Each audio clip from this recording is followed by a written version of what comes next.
What's up, fellas? What's up, everybody? John from Old Reading Farm here. Thanks for joining us. In today's video, we're going to answer the age-old question, can you build structures with green lumber?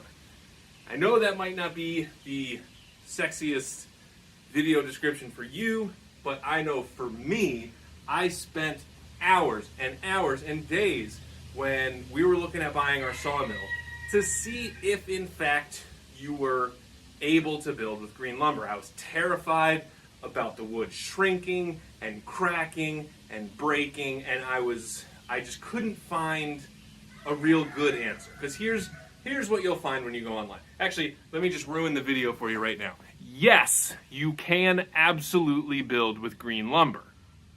Period. End of sentence. So, the one caveat to that is you need to account for wood shrinkage when you build your structure. So, the way that you need to look at it is, yes, you can build with green lumber. You just need to put a little bit more thought into it than building with, lumber you get from Home Depot. So, now this is important to me because, like I said, we bought a sawmill, and so everything we cut was green lumber. This might be a good time to talk about what the hell is green lumber. So green lumber isn't actually green. That's just a term to describe the wood when it's been freshly sawn or cut. So like when you first split firewood, that's not seasoned firewood, it's green because it has just been cut and there's still a tremendous amount of moisture in that log. And so that can cause a problem when you're building things because as the wood dries, it shrinks and it has the potential to crack. Now, that doesn't mean that you can't build structures with green lumber because back in the day, they didn't have time to wait for wood to dry. They had to just build it as it was. And so that's what they did. And they figured out that certain methods of building work better. So the best way of building with green lumber is with timber framing. But that requires a lot of complex joinery, and that's like the thing where you see they cut a channel out of wood that's this way, and another channel of wood that's this way, and they fit together real nice and tight. And the reason why that's the best method of building with green lumber is because as the wood shrinks, those joints actually become more secure. So as the wood dries, those joints become even tighter, and so it's really great. So the other method of building that's best is post and beam. And so that's sort of what I have going on here. And basically all that means is you have posts, like this 4x4 behind me, and you have beams, which are the long horizontal beams that sit on top of them. And I have a very simplified method, which is not the right way to do it, but it works for me. It was easier for me to set up. I'll show you what I mean. So usually with post and beam, you would take your posts and sink them into the ground with concrete. I really didn't want to do that because I'm very bad at getting things square.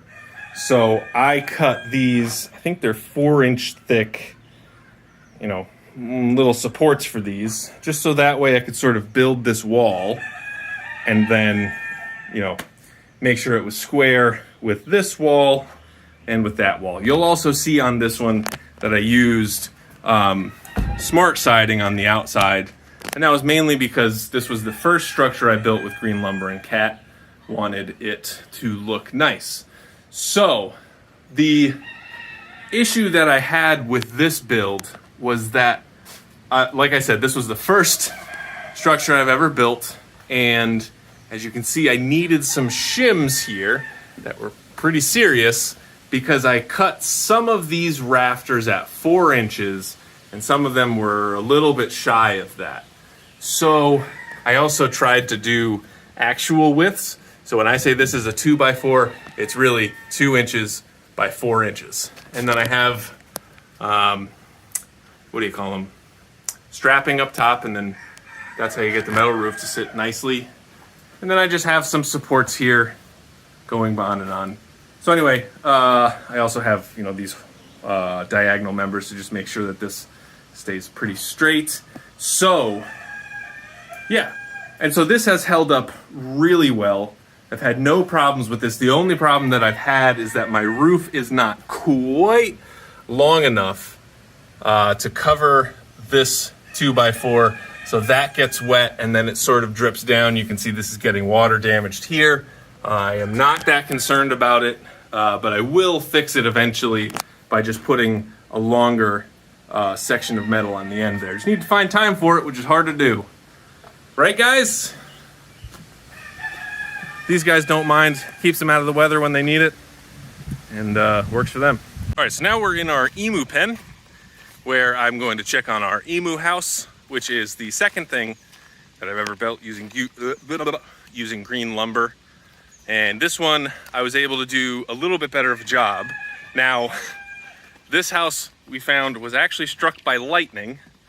So there's some damage that you can see, but so just know that that was due to lightning and not my building skills. All right, so here's where I have more of the true post and beam. And so this is sort of, you can see that's where the lightning hit, and you can see it split that 2x4. It also split this 4x4.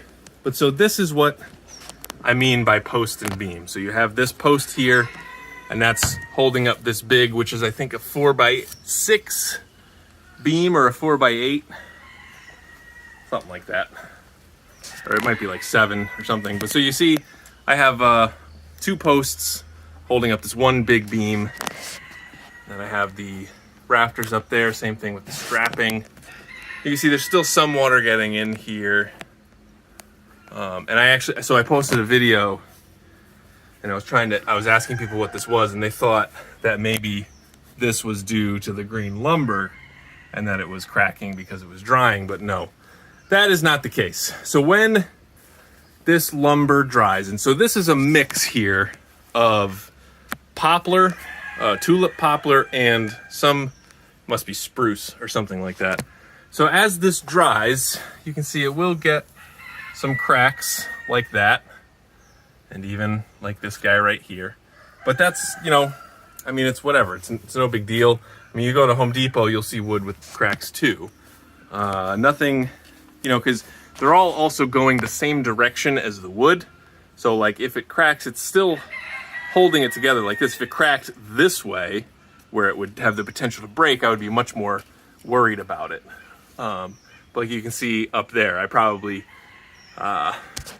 drove a screw right through like some grain that was already weakened or whatever. But so the other thing about this, so I wanted to do board and batten siding here, and I used too big of a template to fit in here, because what you're going to do is on the outside you would post a batten here and then screw it in to these straps to then hold this together and cover the gaps.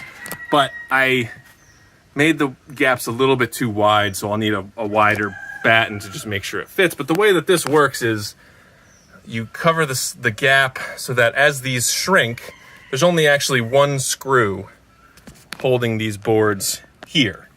And you can see it here. So for this board in particular, so there's one screw that's right here. So when this shrinks, instead of shrinking totally, since it's fastened on this side is actually going to shrink and come this way. So I screwed them all on that same side so that they're all going to shrink that way, and it'll all pretty much be equal. But again, I just made the gaps a little bit too wide. When people usually do this, they'll put them basically like touching, because over time they'll separate a little bit. And you can see the same thing over here with the back post and beam. So I have this big beam that's able to go all the way across to do that whole span, and it's being held up by these posts and obviously held in by those things. What do you think, emus?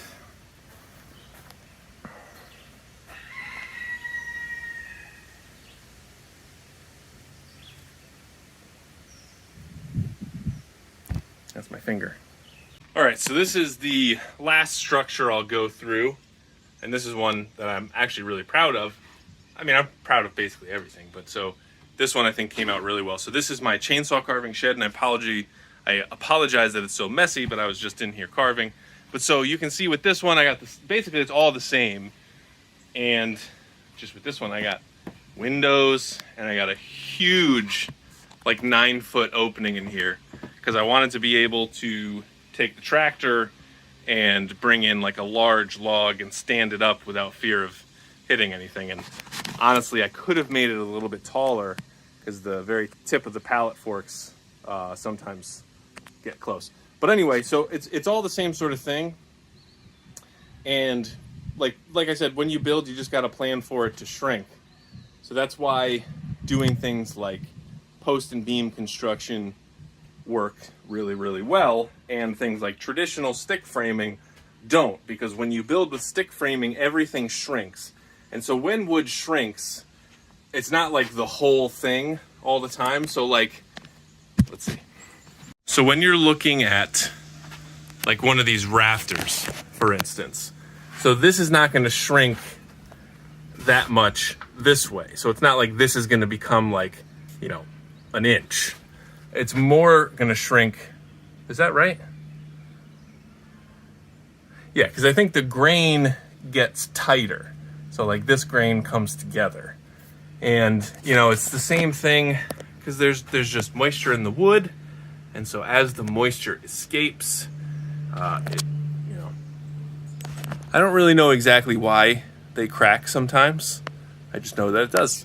And I know it's because of drying. And so that's why when you have things like out here air drying, they generally fare better than when you don't. And there's a YouTube channel that was extremely helpful when I first started with my sawmill and when I first started building stuff with green lumber, which is Sawing with Sandy. And you check out his tiny house build. And so he did all of that with stuff that he milled on his property. So it's all green lumber, but he also has a covered air dryer, which is basically just like a covered structure that he just stacks wood and lets it dry there so that he can do more interior stuff. Because if you bring a bunch of this lumber inside and then you frame out your walls, drywall and everything like that, first of all, you'll probably get mildew because of all the moisture, but second of all, you're going to end up cracking your windows because, you know, the 2x4s are all going to shrink. It's going to create a smaller space and crack the windows that are there, unless you plan for some additional room around there, because that's what they do with timber frame. Anyway, just got to do it with shrinking in mind. Woo! And I think maybe I'll show you one more example of what you need to do, like when you're doing flooring. All right, so now we are standing on the balcony, or the deck off the second floor of our house that I redid with white oak that I milled. Now, it does not look that great. I didn't do the best job that I could have, but also I did sort of not realize how much sun this particular deck gets. As you can see right now, it gets a lot. And so that faded the stain on this pretty bad, but I think, you know, if we need to go over it, we can put some spar urethane over it and that should do fine. So you can see some of these boards, they lay pretty flat against the posts. And that is because when you are laying boards like this, or like when you're doing the board and batten before, and this is one of those things that I was talking about where you need to plan for shrinkage.